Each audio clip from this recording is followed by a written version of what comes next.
Allopathy में आपको बड़ी बड़ी डिजीज में कोई रिजल्ट्स नहीं मिलते या उन्हें लाइलाज घोषित कर दिया जाता है। अक्षय लोकजन पत्रिका डायरेक्टली और indirectly. First and foremost, I extend my heartfelt congratulations to all of you who all are present here. योगदान करते हुए मानव के सर्वोत्तम गुणों को दर्शाया है। गंगा की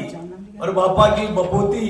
पन्ना, पद्मनी, प्रताप, पूंजा और बामासा की धरती और हम सब है मेवाड़ के वासी, तो जय एकलिंग की लगा लो, जय भारत माता की लगा लो।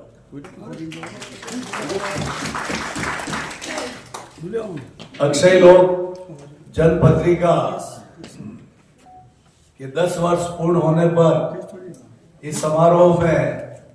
मंचासीन हमारे बहुत महंगे मेहमान जो बहुत दूर दूर से पधारे, उन सबका नाम नहीं लेते हुए मैं दिल से आदरणीय सबका हृदय से इस झीलों की नगरी आन बान शान और स्वाभिमान की धरा पर दिल की गहराइयों से कोटि कोटि स्वागत और अभिनंदन करता हूं। चौबे साहब को बहुत बहुत शुभकामना देता हूं कि पत्रकारिता के क्षेत्र में जो आज औद्योगिक घरानों का कब्जा हो चुका है, वहां पर पत्रिका का संचालन करना बहुत कठिन काम, और ऐसे समय में उन्होंने 10 वर्ष तक निरंतर इस पत्रिका का संचालन किया और उसमें व्यावसायिक दृष्टिकोण इन्होंने नहीं अपनाया।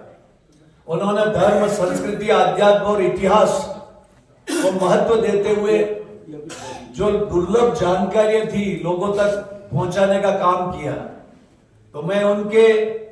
इस पत्रिका के उज्जवल भविष्य की कामना करता हूं। जो हमारे बीच में मंचासीन जो विशिष्ट जन अपने अपने क्षेत्र में जिन्होंने कार्य किया, उनको आज सम्मान या मेवाड़ की धरती पर, महाराणा प्रताप की धरती पर जो आपका सम्मान होते हुए देख के हम अपने आप को गौरवान्वित महसूस कर रहे हैं। मैं आपसे निवेदन करना चाहता हूं कि मैं भी एक साधारण किसान के परिवार में ही पैदा हुआ, और अभी जो हमारे संचालन करता आचार्य साहब निवेदन कर रहे, कुलशेखर जी निवेदन कर रहे हैं कि मैं चौथी बार अभी निर्विरोध प्रदेश अध्यक्ष बना हूं राजस्थान इंटक का,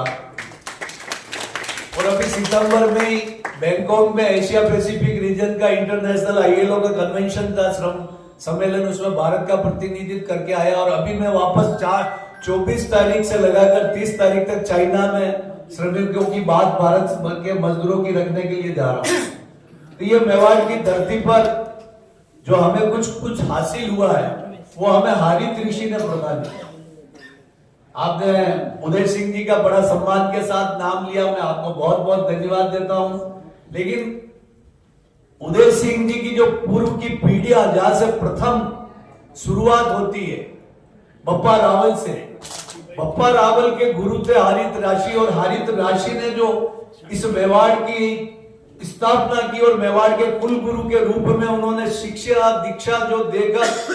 उनको राजा नहीं एक सेवक के रूप में कहा कि राजा तो एकलिंगनाथ रहेगा और आप सेवक बन के दीवान बनकर सेवा करोगे,